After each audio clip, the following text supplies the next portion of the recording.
Binabatikos ngayon ang Manila Police District dahil sa umano'y arbitrary arrest ng mga kabataan na pinaghihinalaang sangkot sa riot sa Maynila kahapon. Hindi pa rin daw sila nakakausap ng kanilang mga magulang. Yan ang agenda report ni Pierre Pastor, live mula sa MPD. Pierre, kumusta ang sitwasyon dyan? Willard, sumugod dito sa Manila Police District ang mga magulang na mga naarestong kabataan sa gitna ng riot sa Menjola at sa Ayala Bridge sa kasagsagan ng kilos protesta laban sa korupsyon. Ayon sa mga magulang, hindi pa nila nakikita o nakakausap ang kanilang mga kaanak simula pa kagabi.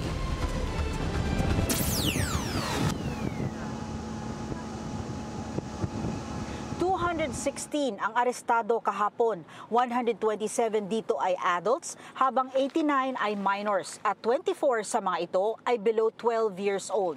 Ayon sa mga pamilya ng mga naaresto, hindi pa sila sigurado kung nasa kustodiya nga talaga ng pulis ang kanilang anak o kaanak dahil sinabi lang daw sa kanila na nasa loob pero hindi pa nila nakikita o nakakausap. Ayon kay Ginang Aguirre, ang anak niyang si Samuel na grade 11 ay hindi nagpaalam na sasali sa protesta. May tumawag lang daw sa kanya na nasa MPD ang kanyang anak. Iba ang pinagpapaalam sa kanya. So wala na yung phone sa kanya? Wala. Nilikom daw ilagay sa isang box. Ganon din ang kaso ni Ruby Magno. Sumama lang daw sa barkada ang 15 anyos na anak. Nabigyan ko lang siya ng barya, 25 pesos. And yun, hindi na nakauwi. Ayon sa MPD, kasalukuyan pang iniimbestigahan ang pangyayari at may proseso pang pagdadaanan. Hindi pa raw masasabi kung kailan makakausap o makikita ang mga naaresto. Dumaan si ACT Teachers Representative Antonio Tino sa MPD para makita ang sitwasyon ng mga magulang sa labas ng gate.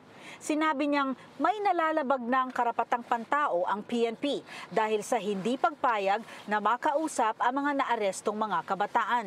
Panawagan natin, palayain lahat ng mga kabataang inaresto. Bandang alas 3 ng hapon kanina, dumating naman ang grupong Gabriela dito sa MPD.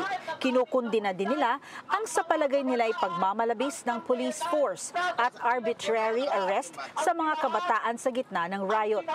Tingin natin, hindi dapat nangyayari yung ganito, yung arbitrary arrest sa mga nananawagan ng hustisya para i-pressure yung PNP na makausap yung kanilang yung magulang ng mga bata. Willard, karamihan sa mga magulang kiniklaim nila na ang kanilang mga kaanak, mga anak ay sa pilitang inaresto ng walang kasalanan o kaya ay nadamay lamang. Giit naman ng PNP na kakasuhan ang mga mapapatunayang may kinalaman sa riot. Sa kasalukuyan ay iniimbestigahan pa raw ang napapabalitang binayaran ang mga sangkot sa riot.